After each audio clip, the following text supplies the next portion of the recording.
Top of the morning, Dan and Amy, and for our discussion before Mike Scott's newscast as to whether or not we are all in this together, and this rather flimsy attempt to answer it by Harvard philosophy professor Michael Sandel and the New York Times. I accidentally hung up. Professor, yeah, Greg from Schaumburg. Oh, yeah, I accidentally hung up on him. So, Greg, you're on Chicago's Morning Answer. Well, this is an honor. Thank you. Yes. I know, Dan, that you are so reserved, et cetera, and Amy will attest to that. But what I was in the middle of saying was this, that you guys do the hard thinking every single morning. You're doing the trade-off between the bitching and the easy and the self-entitlement way of looking at life that the media encourages, as opposed to the harder trade-off of analysis and the dimensions of an argument. And to just extend at one last point now that there's a little time, we literally are at a critical point on this issue because it goes down to livelihood and existence. And we could have a lot of problems in our society if, in fact, the situation that we're in right now goes into June by a mandate. I don't see Americans putting up with it. Well, thanks for the call, Greg. Appreciate it. No, I agree with you, and we're seeing that around the country and, frankly, around the world. I mean, there's been 2 nights of protests in Paris as well in response to police crackdowns on violators of Macron's various orders. Macron is another head of state who's in trouble. For more on the general topic of the balance that needs to be struck and the consent of the governed that needs to be conferred, at least in representative republics around the world, we're pleased to be joined by Dominic Green, life and arts editor of Spectator USA, contributor to the Wall Street Journal and the New Criterion. Dominic, thanks for joining us again. Appreciate it. Good morning. Morning. So what about that? We've been having this discussion off and on this morning about just how much people in the West, let's just talk about America and the West, can take with respect to being controlled in their economic pursuits. And there's a lot of evidence that despite pronouncements from politicians of May 15 or June 1, that the public is not going to last that long. Well, there are 2 sets of information that our political leaders have to balance. And, of course, they're totally different priorities. One of them is the casualty list. The other is the economic damage. The economic damage is becoming more and more clear. The fact that they're giving away oil is an example. People I think, should be free to decide how much risk they wish to take. It isn't the job of the government to lock us up indoors forever. It is the job of the government to do its best to create an arena for people to live productive lives.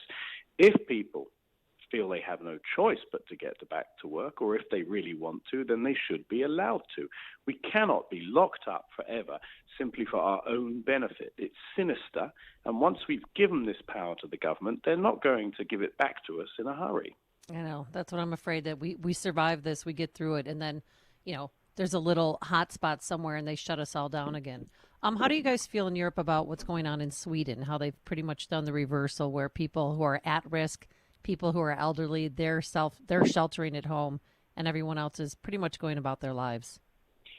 Well, the Swedish case has been an outlier all the way through, and in some ways it confirms what a lot of people are saying here in the U.S., which is that given the difference between states, you have to go your own way with this. In Sweden, they already practice social distancing as a way of life. They're very private. They have the highest number of people living in one-person apartments of any society. Mm-hmm. So for them, this is very possible. It's not like, say, New York City. They can do this. And I think what they're doing is probably going to be the sensible model that most states could adopt, which is keep your most vulnerable populations safe and relatively isolated, and let the healthy, let the children get back in circulation. There doesn't seem to be much of an alternative, to be honest. Is there a feeling across the pond in England and Western Europe that there is a need to be liberated, to borrow from President Trump's tweet about Michigan, Minnesota, and Virginia this week? There's some comparisons being made here to the Tea Party movement. And I wonder if there's some comparisons being made, say, in Britain to the Brexit movement. Absolutely, and it's not by chance that the people who've been opposed to Brexit have started making noises in the last couple of weeks, having been very quiet, incidentally, for a while, suddenly started saying, well, we need to delay this now because we all have to pull together. That's nonsense.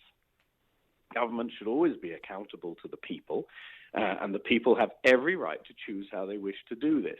It's very clear that increasing numbers of people all over Europe, and of course the French are always quick to riot, and in this case they're leading the way, and good on them. And I would say they're making it very clear that they don't want to put up with this.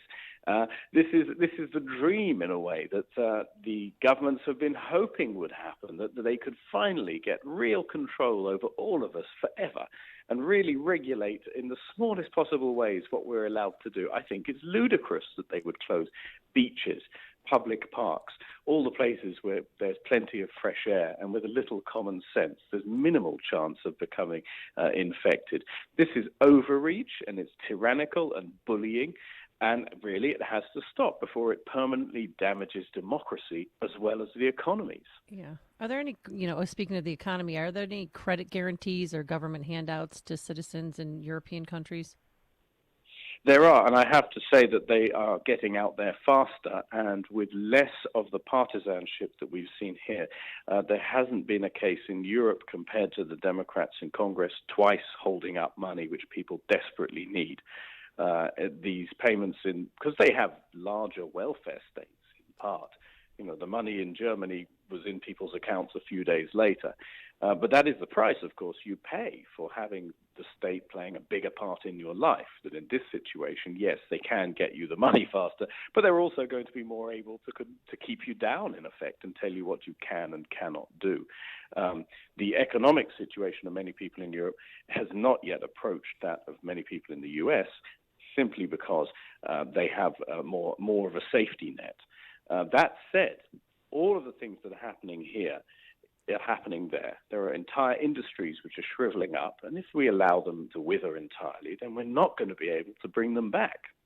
And it's interesting, too, because one of the developments here, one of the precedents that has been set, at least in America, is as this epidemiologist, Dr. Chris Van Salvalvi, writes in City Journal, for perhaps the first time in the history of public health, decision-making will be supported by real-time surveillance data derived from hospital reports of influenza-like illnesses through platforms such as the CDC's ILI-Net, the identification of syndromic illnesses through reporting from emergency room visits and sentinel surveillance, and the testing of asymptomatic patients in high-risk populations. All that's happening, and he was describing all of that in one of the nationally televised task force briefings.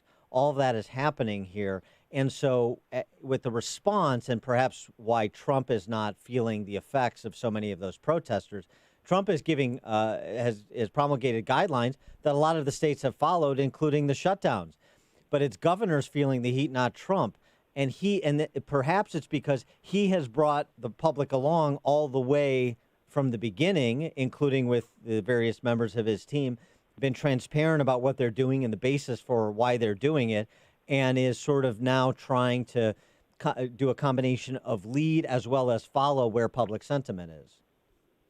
I think this is quite true. I think Trump has responded very quickly to the changing information that is in front of him.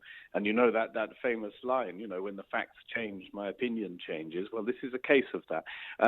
The governors seem to have frequently overreacted. And in part, I think this is a matter of competence, in that they found themselves in a totally new situation and have overreacted in many cases, while Trump is used to dancing between the raindrops on these kind of things. He's a much more spontaneous kind of performer when it comes to it.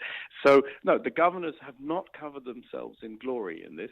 And as you know, their knee-jerk thing is to issue parking tickets and control orders and further regulation because this is what they are in the business of doing. And in this case, of course, it is not serving the public interest at all. They should simply be telling us, put a mask on, wash your hands, be sensible, stay apart from people, and do what you can to hold your life together. What worries you the most coming out of COVID-19 as Western democracies start to reopen? What worries you in terms of lasting effects? Well, the immediate lasting effect is the human cost of sustained economic shutdown, unemployment. Kenneth Rogoff, Harvard economist who correctly predicted the crash of 2007 and 8, is very pessimistic about the idea of a V-shaped recovery. He's saying the longer we are stuck in this limbo, the greater the chance that we're looking at a long L-shaped recovery. And the human cost of a recession is, of course, a slow-motion epidemic. That has to be a serious possibility now because this shutdown has gone on so long. And the other issue, which I think is already becoming apparent, is that we are sliding into a Cold War type situation with China. And to handle something like that at a moment when a country is dealing with a sudden and deep recession, that could well be a 1-2, which any administration would struggle to deal with. So there are serious things at stake at home and abroad for the U.S. now. All right, Dominic, real quick. Oh, just because you wrote an article about Meghan and Harry and how, that didn't take long. Of course, they went to L.A., they moved to Hollywood. And did you see the video of them on their mercy mission handing out bags of food? I did. And as you know, this is a very hard time for the entertainment industry, and my heart goes out to all the unemployed reality TV stars of Hollywood. And it's good to see that these two are keeping busy. Yeah. So they are a case for lockdown after all. Yeah. I'll tell you, that I'm so glad that was brought up because they've very much been on my mind during this pandemic. Of course, so please keep us updated on their condition, won't you? Oh, I shall. And of course, the Queen is 94 years old. As you know, Dan, it's her birthday today. I'm sure you're cutting the crusts off your cucumber sandwiches as we speak. We're doing a Zoom she's party. Still locked up as well. Yeah. Dominic Green, Life and Arts Editor, Spectator USA, our royal family correspondent, contributor to Wall Street Journal and the New Criterion. Dominic, thanks for joining us. Appreciate it. Thank you. Thanks, Dominic. And he joined us on our turnkey.pro answer line. Listen to Dan and Amy on your smartphone. Download the AM 560 mobile app today at 560theanswer.com/mobile. The Lou Dobbs Financial Report is brought to you by Signature Bank, helping local businesses succeed. Visit signaturebank.bank for your commercial banking needs. I'm Lou Dobbs. The Senate voting today on the Wuhan virus aid program. Netflix serving up quarterly results today. Neiman Marcus reportedly headed for bankruptcy. Those stories next. Stocks are plunging. We haven't seen the worst of unemployment. Inflation is starting, and schools remain closed until 2021. We know the worst is yet to come, but we need solutions. What can Americans do now to prepare for and protect our future? For a word of hope, we bring in Colin Plume, president of Noble Gold. You need to invest in assets that are sure to maintain value through any economic disasters, such as gold, silver, and other metals. Holding shares